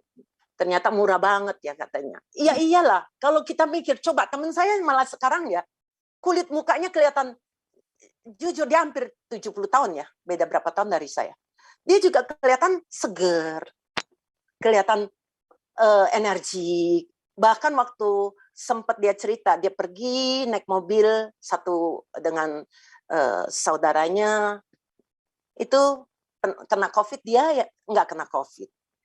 Jadi selain ke muka, ke kulit, kemana, ke organ, yang terutama ke organ-organ yang kita nggak pernah tahu, yang mungkin mulai degeneratif, karena degeneratif itu pasti terjadi. Untuk semakin usia dia semakin tinggi atau semakin tua, pasti degeneratif itu pasti terjadi, nggak mungkin tidak terjadi. Nah, kalau degeneratif itu semakin lama, semakin banyak, semakin lebih banyak dibandingin regenerasi selnya, makanya nggak heran kalau nanti kelihatan semakin tua, keriput, penyakit degeneratif, organ-organ rusak, muncul penyakit-penyakit degeneratif lain, otomatis itu. Itu otomatis, kita nggak bisa menghindar. Karena itu kenapa kita butuh yang namanya subah. Subah untuk apa? Untuk membantu regenerasi sel kita. Seperti itu. Oke, mungkin si Sherry mau bertanya. Si Sherry? Iya, boleh. Dok, ini kita dengerin dengan seksama, benar-benar fokus ya. Jadi kita nggak boleh potong, soalnya mesti mengalir, benar kan, Dok? Ya, jadi Ya. suara saya cukup jelas ya. Tadi soalnya Jelas. suaranya agak kecil. Jadi ini Jelas. ceritanya nih, Dokter Juliana sebenarnya udah diminta Pak Niko, udah cukup lama untuk hadiri Home Talk hari ini. Jadi benar-benar luar biasa sharingnya ya hari ini. Dan awalnya itu dokter itu cuman mau Zoom kecil-kecilan aja ya, Dok, ya, waktu itu ya. Iya, Jadi dengan visi misi yang sangat humble, sangat mulia, rendah hati, dokter ini mau berbagi dengan kita semua. Alangkah baiknya kalau bisa dibagi ke lebih banyak orang lagi di luar sana. Jadi, teman-teman mungkin yang putus harapan, ada yang teman keluarganya atau Anda sendiri yang putus harapan atau pasrah atau udah males ya coba ini itu. Mungkin kita hari ini udah dengar dokter bisa lebih terbuka mindset-nya. Jadi dokter Ya. ini kan sudah 12 tahun mengalami demensia pertama itu. Jadi Iya, 12 dokter tahun yang itu lalu. Oke. sekarang kan keadaan dokter itu udah jauh lebih baik. Dan Ya. hebatnya lagi, ini dokter kan udah rutin konsumsi 2 tahun ya, nggak ada skip ya. Jadi kan 2 tahun ini dan dokter Hampir 3 kemarin tahun baru loh ya. hampir 3 tahun ya? Iya, Heeh. 2 tahun lebih ya, 2 tahun lebih, sorry. 2 tahun lebih. Iya, jadi 22 dokter kemarin tahun, hampir 3 tahun. baru sharing, bahkan ingatan dokter itu lebih kuat lagi sekarang loh. Jadi menurut dokter ini, kan sudah boleh dibilang sudah lolos ya, sudah makin ingatannya sudah semakin kuat dan sudah semakin baik kondisinya. Perlu nggak dokter sendiri merasa konsumsi sop uksu ini perlu nggak diterusin? Bagi dokter itu gimana? Coba diceritain. Oke, jadi gini ya. Kan banyak sekali ya orang yang berpikir gini, loh, saya udah makan ini loh, udah setahun loh, udah setahun lebih nih. Apa saya mesti minum terus, ya kan? Tentu, saya cuma tinggal nanya, sampai di mana kamu ingin kesehatan kamu? Kalau kamu tanya saya pribadi ya sis, share. Kalau saya otomatis, karena saya tahu fungsi Subah Utsu itu gimana. Selama saya mampu membeli, otomatis pasti saya akan beli. Kenapa? Semakin usia saya semakin lanjut, semakin tua, bukan artinya kesehatan saya semakin baik. Bukan loh. Proses degeneratif itu akan berjalan terus. Semakin besar, bahkan semakin besar. Karena kemampuan regenerasi sel saya itu yang semakin kecil. Makanya kenapa kita yang semakin tua, kita akan kelihatan semakin keriput, karena itu proses degeneratif itu lebih besar di kulitnya itu dibandingkan regenerasinya. Mau tidak mau, selama saya bisa beli, saya akan minum. Saya akan terus minum. Begitu, share. Dok, jadi kemarin itu kita kan udah pernah Zoom sebelumnya ya. Ada dengar cerita bahwa dokter awalnya memang coba produk ini pengen sembuhin atau lebih untuk gejala demensia awalnya kan. Tapi kemarin ada cerita tentang keluhan di dengkul ya dok ya? Oh ya, di dengkul. Ya, jadi boleh ceritain bahwa rupanya Sop Utsu ini bisa membantu yang lain juga. Nah itu kan saya bilang tadi. Kalau ini mengenai dengkul ya, mungkin teman-teman sebagian belum ada yang istilahnya belum tahu tentang peristiwa cerita saya mengenai dengkul saya. Saya mengalami dengkul saya itu kalau naik tangga itu sakit. Sampai saya udah berapa tahun sebelum saya kenal AFC, saya sudah minum produk-produk yang sebelumnya itu sudah dikenalin saya untuk dengkul. Dan produk ini pun pasti dokter-dokter tahu lah. Karena banyak dokter yang istilahnya menyarankan untuk pasien yang punya masalah sakit sendi, dengkul, dikasih produk ini. Nah, itu juga saya sudah minum beberapa tahun. Tapi tidak ada efek yang saya rasakan membuat dengkul saya tidak sakit. Sampai akhirnya saya juga berusaha pakai yang lain-lain lagi deh ya. Nah, kemudian waktu saya minum SOP 100 waktu itu, saya minum. Saya nggak tahu berapa bulan, tapi rasanya sih cukup lama, 6 bulan. Nah, inilah yang saya katakan lagi teman-teman. Jangan teman-teman itu hanya demi istilahnya supaya cepat closing tuh teman-teman sering istilahnya gini loh, memberi PHP, pengharapan palsu ya, pemberi harapan palsu. Oh, minum aja. Nanti lihat seminggu 2 minggu udah itu mungkin terjadi kebetulan buat orang-orang tertentu ya. Saya nggak mau menjudge ya, sorry. Saya tidak mau menjudge. Tapi kalau logika saya yang pakai secara medis, rasanya nggak begitu cepat loh. Kenapa? Karena kenapa dengkul saya sakit? Terjadi gesekan antara tulang kaki saya. Itu karena bantalan atau meniskusnya itu sudah rusak atau sudah aus. Sehingga terjadi gesekan. Dengan gesekannya ini, itu yang menimbulkan rasa sakit pada saat bergerak. Jadi pada saat saya minum SOP, karena ada regenerasi selnya, dia perlahan-lahan memperbaiki meniskus saya itu. Memperbaiki. Sehingga tulang kedua tulang saya, kepala sendinya itu tidak beradu. Makanya itu yang membuat rasa sakitnya hilang. Nah, saya itu dulu kebetulan sebelum saya kenal AFC, saya sempat berpikir saya ingin lakukan stem cell injection therapy untuk dengkul saya. Memang saya tahu itu bukan murah ya, itu puluhan juta juga waktu untuk satu dengkul aja ya. Tapi untung saya bersyukur belum saya lakukan. Ternyata saya minum SOP sudah hilang. Nah, coba teman-teman pikir deh. Saya minum bukan hanya untuk demensia saya semakin membaik, dengkul saya semakin membaik.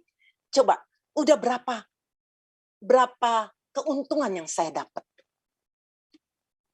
Itulah yang saya bilang. Tapi jangan, sorry ya, teman-teman itu jangan terlalu overclaim. Hati-hati. Karena jangan sampai kita ini boleh istilahnya semangat, tapi jangan sampai berlebihan sampai kita sembarangan ngomong. Wah, kanker kamu minum ini. Pasti sembuh. Dan apalagi stadiumnya udah 4. Dokter aja sudah angkat tangan. Itu hanya bisa kalau Anda sertai dengan doa jadi mujizat. Jadi sembuh. Kankernya hilang. Kalau untuk saya, sorry, saya ini dokter harus lebih realistis ya melihat. Nggak bisa sembarangan asal-asalan ngomong. Ini yang saya, jujur saya takut. Bahkan kalau saya lihat banyak istilahnya testimoni yang buat saya kayaknya sedikit sesuatu yang nggak masuk akal saya. Kadang-kadang saya jujur, saya juga agak segan ya untuk share. Karena kalau saya yang share lebih celaka lagi. Karena saya dokter, wah ini dokter overclaim. Kadang-kadang saya juga jujur agak takut di situ. Agak nggak enak. Jadi kadang-kadang saya juga agak berpikir. Jadi maka kenapa saya bilang, teman-teman boleh semangat. Tapi juga jangan lebay. Jangan overclaim. Sampai orang akhirnya nggak percaya. Malah akhirnya orang sangat tidak percaya. Kenapa tidak percaya? Karena itulah terlalu overclaim yang tidak pada tempatnya. Seperti itu. Ya, oke. Oke, Dok. Boleh diceritakan, dokter ini kan makannya konsumsi udah 2 tahun lebih ya. Itu takarannya gimana tuh selama ini dari awal hingga sekarang? Kalau awal saya jujur aja cuma 1 SOP, 1 UTSU. Belakangan aja karena apa? Karena SUBA itu mengandung fruit flow. Nah, saya perlu fruit flow, kenapa? Karena saya hipertensi. Saya perlu fruit flow karena sarden peptide. Fruit flow untuk mencegah penggumpalan, sarden peptide-nya itu yang untuk. Jadi SUBA itu bisa punya paten selain membantu, walaupun sifat dia seperti aspirin, tapi teman-teman ingat ya, dia itu tidak sekuat aspirin. Jadi jangan seperti, misalnya saya waktu awal itu kelihatan hiperagregasi trombosit. Jadi saya nggak bisa misalnya, oh ini SUBA ya, misalnya saya baru mau minumnya. Oh SUBA bisa istilahnya mencegah darah kental. Oke, kalau gitu setiap hari saya minum 1 SUBA, saya continue minum. Hati-hati ya. Kalau dia tidak cukup, karena saya lihat yang diterangkan Profesor Asim, sejak kita menelan SUBA itu, fruit flow ya. Sorry, di sini Profesor Asim katakan fruit flow ya. Itu 3 jam, itu kelihatan efek antiplateletnya. Tapi 18 jam kemudian dia sudah kembali ke normal. Nah, teman-teman harus ingat, jadi dia ada waktu hanya durasinya berapa jam, sekian jam, itu teman-teman jangan anggap ini bisa menjamin Anda tidak darahnya jadi nggak kental. Kekentalan itu pun sangat tergantung. Karena kalau kita periksa darah, itu ada yang namanya ADP1, ADP2, ADP5, ADP10. Itu berbeda-beda. Jadi kalau Anda itu terlalu kental sekali, mungkin bukan 1 suba, mungkin bisa 4 suba baru bisa membantu. Tapi malah saya jujur, saya nggak berani Anda langsung minum seperti itu, lebih baik di-combine dengan misalnya ada suplemen lain yang sifatnya untuk, karena saya minum itu. Saya tidak minum aspirin waktu saya ngalami yang namanya hiperagregasi, saya tidak minum yang namanya aspirin Plavix gitu, saya nggak minum. Jadi saya minum dari nutrisi, suplemen. Dan ternyata itu yang membuat saya sampai hari ini saya punya agregasi itu normal. Bahkan kalau saya minum lebihan dikit, saya pikir ini gara-gara ini pernah sumbatan di otak saya seperti begini. Saya lebih cenderung ke arah hipo. Saya tambahin, memang betul jadi hipo lebih normal, bukan normal, tapi hipo ke arah normal sedikit, tapi masih hipo. Nah, jadi itu yang saya alami pribadi. Jadi, tapi nggak bisa, karena kita harus tahu keadaan kita. Sama seperti misalnya orang hipertensi, orang darah tinggi. Nggak bisa loh, misalnya dia dikasih obat, dosis pertama yang kecil, kemudian dinaikin, karena nggak mempan, dinaikin lagi. Nggak di situ terus, bisa dinaikin lagi. Nggak mempan, dinaikin lagi. Demikian juga dengan kolesterol. Jadi tidak dengan istilahnya dosis yang sekian pasti menjamin dia punya kolesterol normal. Tidak. Itu sangat tergantung juga sampai seberapa keparahan atau beratnya atau kolesterolnya. Sama dengan suba. Nah, saya tekankan satu lagi. Mengenai kolesterol, jangan mentang-mentang di UTSU itu mengandung yang namanya lactic acid bacteria. Yang saya baca di UTSU itu ternyata itulah salah satu faktor yang membuat, yang pengetahuan sekarang itu adalah membantu menurunkan kolesterol.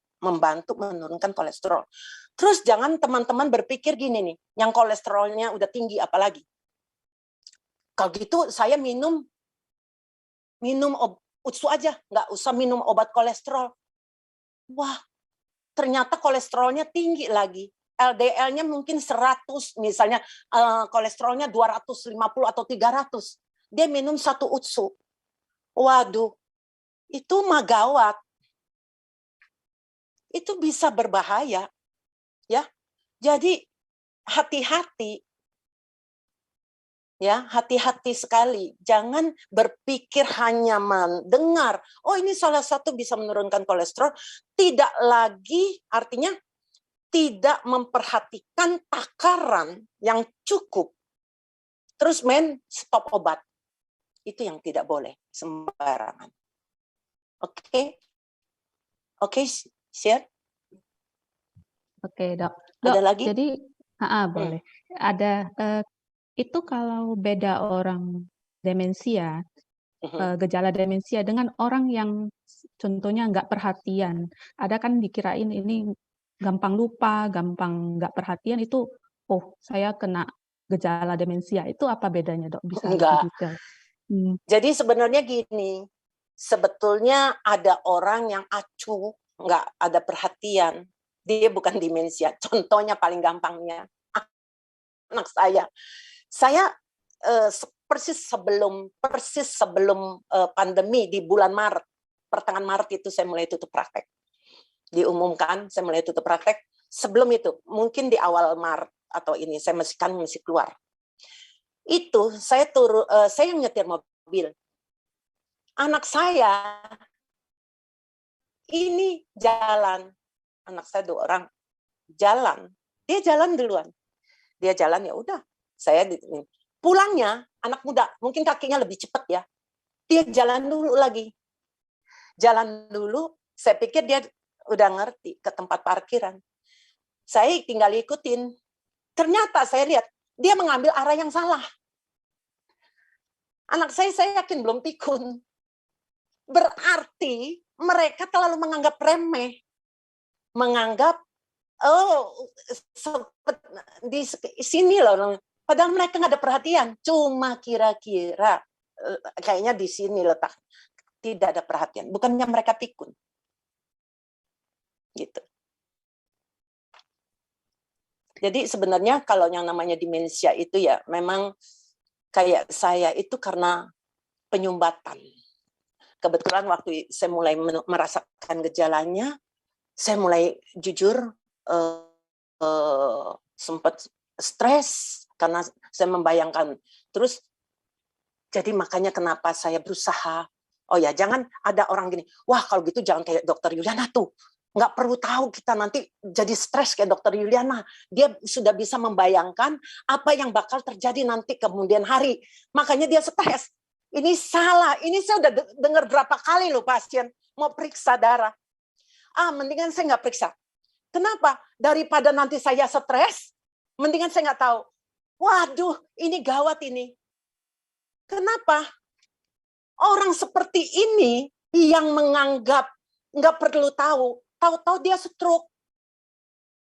Dia stroke. Saya ini termasuk mujizat. Kalau mau jujurnya saya itu udah stroke. Kenapa? Saya tiap malam mau tidur, saya tiap malam tidur. Kalau bangun pagi, ini semua tangan saya semutan. Udara dingin, AC kamar saya dingin. Itu tangan saya semutan. Kenapa? Itu karena menandakan peredaran darah saya di tepi, di perifer ini tidak jalan dengan benar. Maka semutan.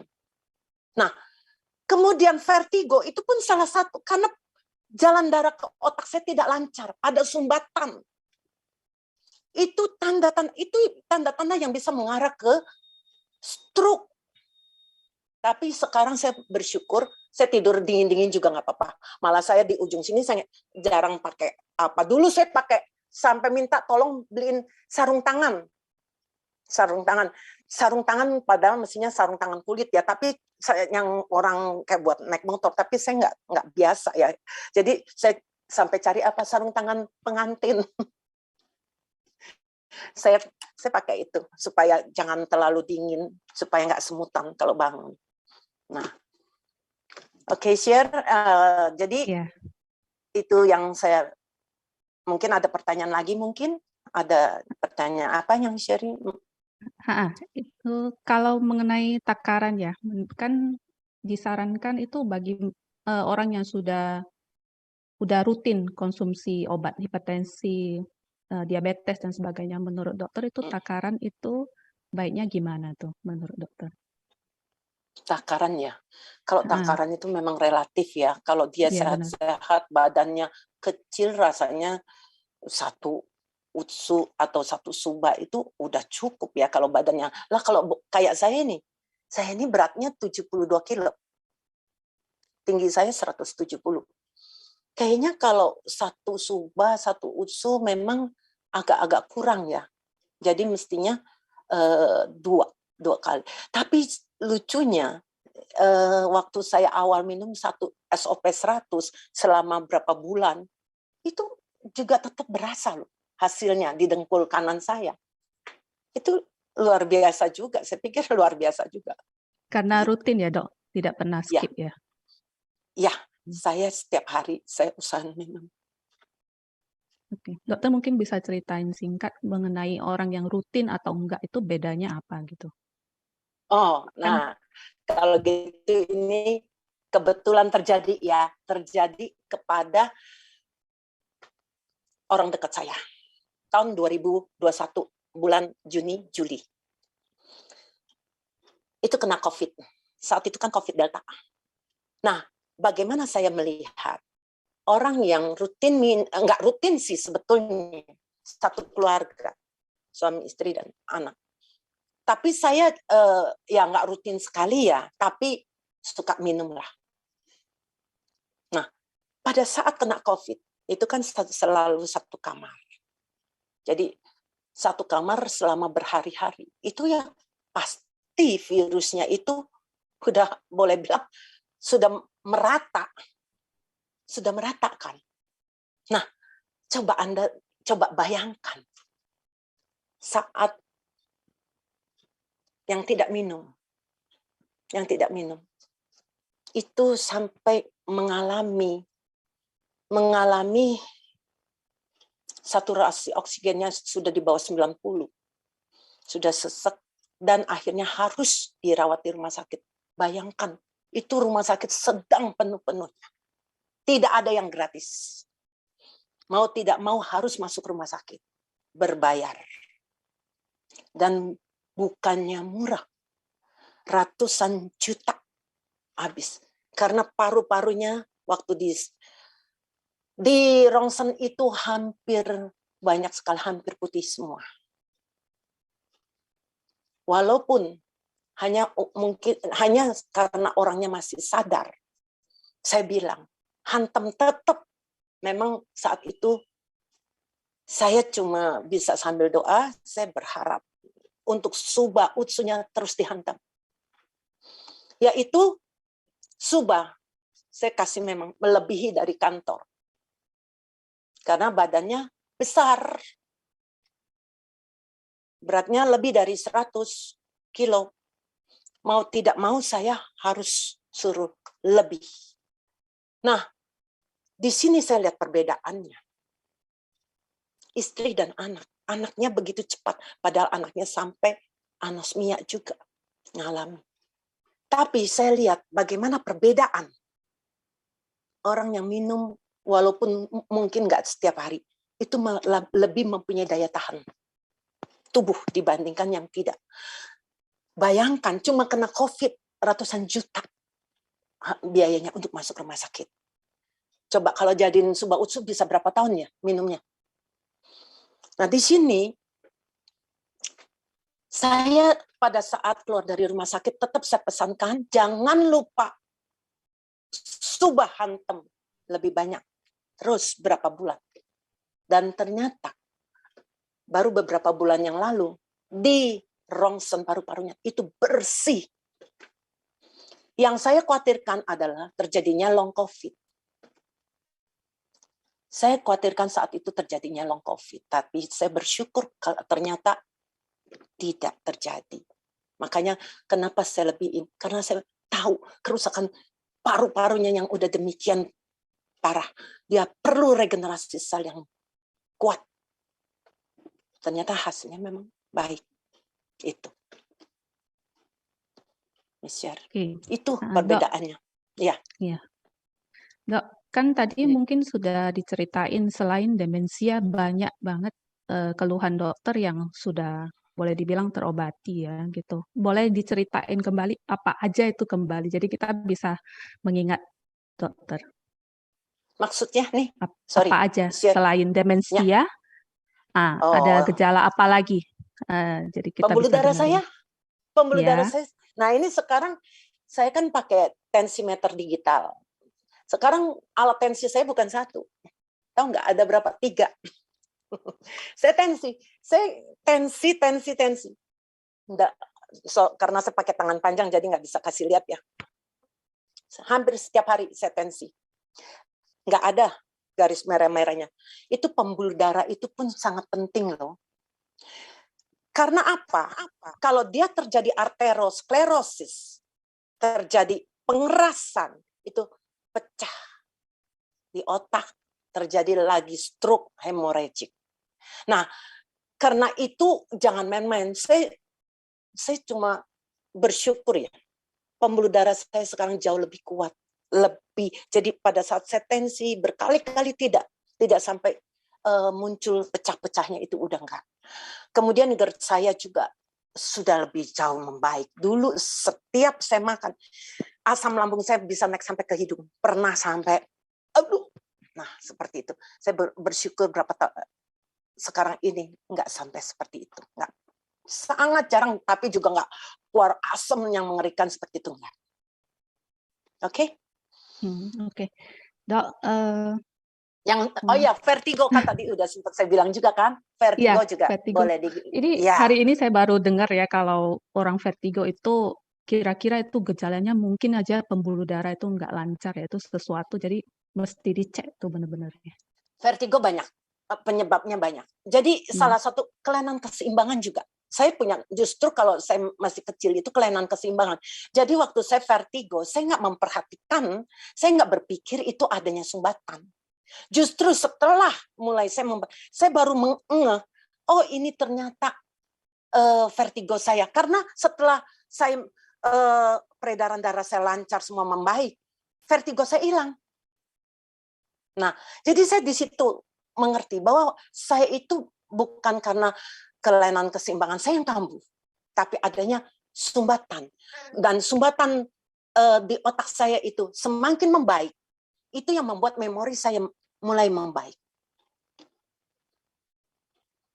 Oke. Dok, kita kan mendengar itu cerita semua orang sakit ya, banyak yang dengan keluhan. Jadi itu orang sakit udah pasti harus konsumsi. Jadi menurut dokter kita yang sehat-sehat gitu, kenapa harus konsumsi sop utsu ini?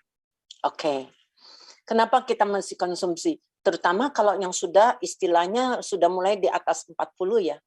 Karena setiap hari miliaran sel kita itu mati. Nah, miliaran sel mati kalau tidak diganti secara perlahan-lahan, semakin banyak yang mati dan tidak diganti. Suatu saat kematian sel yang sedemikian banyak dari organ itu, itulah yang akan menimbulkan penyakit degeneratif. Penyakit yang terjadi karena memang kerusakan dari sel kita. Apakah kita mau tunggu sampai sel kita rusak? Nah, banyak yang berkata gini, Allah Dok, saya tuh minum ya subah sebulan 2 bulan, nggak merasakan apa-apa tuh. Banyak nggak? Pernah nggak dengar gitu? Saya nggak merasakan apa-apa, nggak ada rasa apa. Saya sampai kadang-kadang saya jadi tertawa juga ya. Memang kamu mau ngerasain apa? Sekarang begini, waktu misalnya Anda itu misalnya ada yang kena sakit ginjal. Pada saat pertama itu enggak mungkin dalam 1 hari ginjalnya langsung rusak, langsung harus cuci darah, enggak mungkin. Pasti itu sudah berbulan-bulan bahkan bertahun-tahun. Nah, pada saat terjadi kerusakan sel itu, dia bisa merasakan enggak? Dia enggak merasakan. Banyak yang tidak merasakan. Dia tidak merasakan, dia tidak tahu terjadinya kerusakan. Demikian juga pada saat terjadinya regenerasi sel, perbaikan sel, itu tidak, selnya bicara, ini aku lagi perbaikin loh selnya. Yang enggak seperti itu. Cuma terjadi perbaikan. Nah, otak saya waktu mengalami istilahnya perbaikan, saya nggak merasakan otak saya bicara. Nah, cuma saya setelah sekian lama, setelah sekian bulan-bulan, saya baru mulai merasakan tandanya, cuma tanda. Wah, oh iya ya, kok saya mulai bisa ngingat ya? Oh ini ya, itu tanda. Ya kan? Tapi bukan, saya tidak tahu waktu dia mulai mengalami kesembuhan sel-sel otak saya yang membaik, sel syaraf otak saya yang membaik. Saya nggak tahu dia kapan bekerjanya. Saya tidak merasakan dia bekerjanya. Saya tidak tahu. Nah, seperti itu. Banyak yang baru minum 1-2 bulan sudah berkata, kayak saya nggak merasakan apa-apa tuh. Seperti itu. Banyak yang seperti itu. Padahal dia kerusakan ginjal, kerusakan organnya pun dia nggak tahu. Tahu-taunya sudah parah. Istilahnya sudah parah. Jadi segala sesuatu itu kerusakan bertahap itu dia juga nggak pernah merasakan. Oke? Seperti itu. Oke, Dok. Hari ini cukup panjang ya Zoom-nya. Biasanya Zoom Pak Niko nggak gitu panjang sih. Tapi hari ini benar-benar kita belajar ya? Banyak banget. 2 jam ya?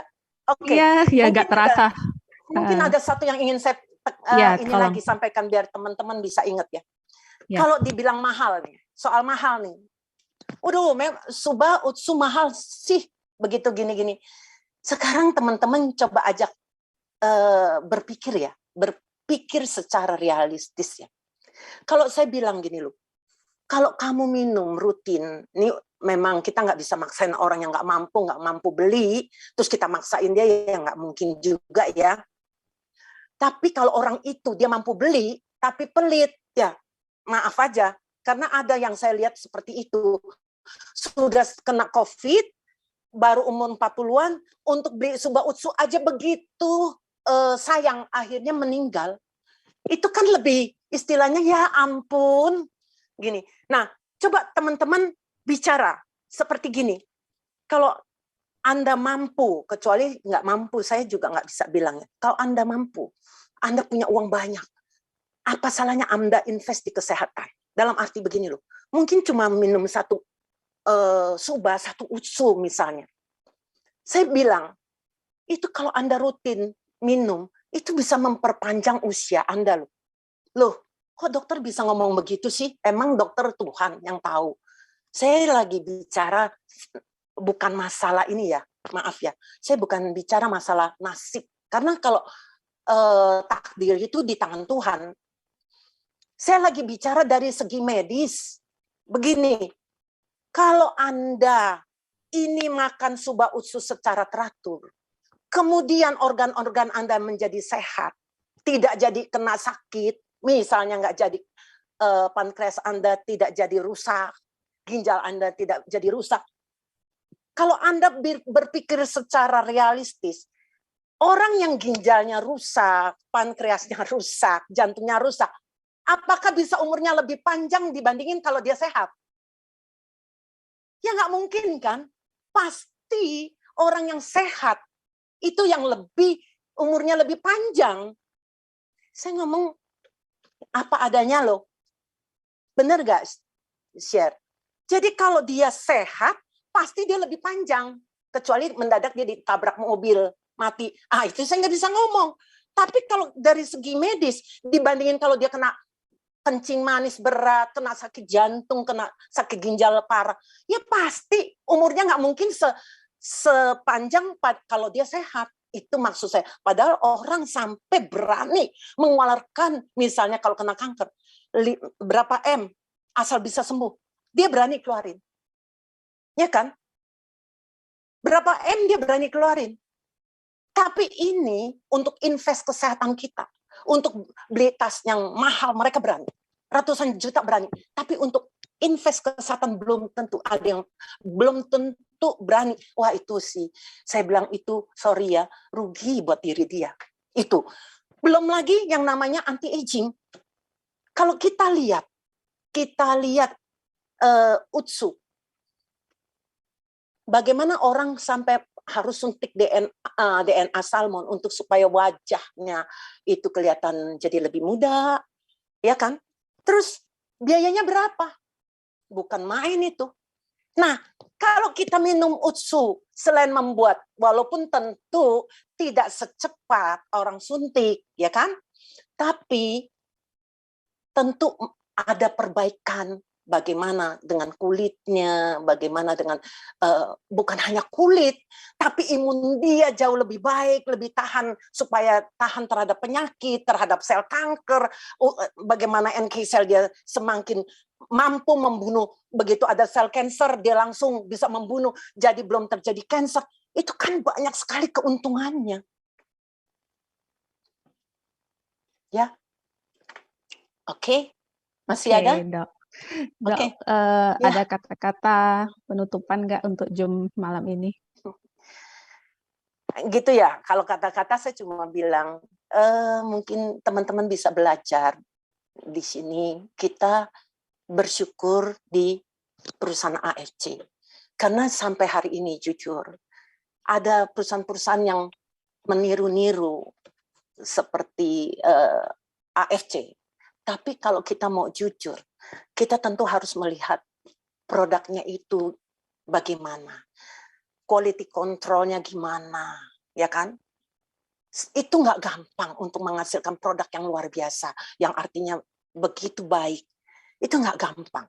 Jadi, saya katakan, kita bisa di AFC, kita bersyukur. Bisa minum produknya, lebih bersyukur lagi. Jadi, kalau teman-teman bisa, silakan. Ya, paling enggak ada minum. Jangan tunggu, wah sakit, apalagi kanker baru saya mau minum. Kemungkinan juga terlambat. Oke? Begitu ya. Oke, share. Oke, dokter, hari ini Oke. kita belajar banyak ya. Pun kita belajar itu cara-cara jawabin pertanyaan calon member juga, sebenarnya banyak banget di sini. Dan kita lebih belajar produk, lebih mengenal produk lebih dalam. Jadi hari ini luar biasa sekali sharing dokter kita. Jadi nggak ada overclaim, nggak ada yang ditambah-tambahin, nggak ada yang dikurangi. Benar-benar asli yang beliau alami sendiri. Jadi nggak ada overclaim di sini. Terus di sini kita maksudnya hari ini kalau bisa tuh seperti memberi harapan ya. Maksudnya bagi orang-orang sakit itu uang seberapa banyak pun di depan mata itu nggak ada gunanya. Terus Betul, terang kalau itu sudah parah. benar. Iya, jadi mungkin ini setelah mendengar kita ada teman-teman atau keluarga atau mungkin Anda sendiri yang merasa pasrah atau udah males mencoba atau udah intinya udah putus asa ya, mungkin ini perlu dicoba. Suba Su ini kan organik. Jadi kalau dicoba pun nggak ada efeknya, nggak ada nggak seperti obat kimia lah. Kalau jangka panjang itu merusak organ-organ tubuh. Jadi kalau kita bisa mencoba dan rupanya sembuh atau baikan, nah itu kenapa enggak kita coba. Dan teman-teman jangan lupa untuk rutin konsumsi ya, seperti yang dokter bilang tadi. Segalanya tuh boleh hemat ya dok ya. Kesehatan tuh nggak boleh ya, paling nggak beli Seharusnya tas, nggak gitu. boleh beli nggak beli baju banyak-banyak itu nggak apa-apa toh. Iya. Ya, yang penting kesehatan tuh paling penting. Jadi terima kasih sharing hari ini sangat-sangat berkesan ya dok ya. Oh ya dokter ini mungkin ada yang mau nanya-nanya lagi yang tapi dokter tadi ada kasih tahu saya kalau misalnya ada yang mau ditanyain boleh hubungi Instagram saya atau mungkin yang nanti berhubungan saya dengan saya bantu. ya. Tapi kalau untuk yang umum, saya harus ngomong terus terang, saya bukan dokter umum. Saya hanya dokter gigi yang kebetulan saya ini suka membaca. Jadi walaupun bukan bidang saya suka membaca. Apalagi kalau sekarang ini saya tertarik kepada Suba Utsu seperti ini. Jadi saya tertarik untuk lebih, kalau punya pengetahuan yang lebih, saya baca gitu ya. Tapi untuk penyakit-penyakit ini, saya belum tentu bisa menjawab loh ya. Jadi oke aja tapi kalau saya nggak bisa menjawab, mohon maaf. Karena saya jangan sampai memberi harapan palsu juga ya buat yang lainnya ya. Harapan palsu. Ya, oke. Iya dokter, mungkin nanti di lain kesempatan kita bisa zoom bareng lagi kan. Baik. Terima kasih atas waktunya malam ini ya, cukup panjang hari ini. Sama-sama ya teman-teman. Oke, semoga sukses semua ya. Terima kasih semuanya. Oke, Tuhan berkati semuanya. God bless, thank you. God bless, yuk.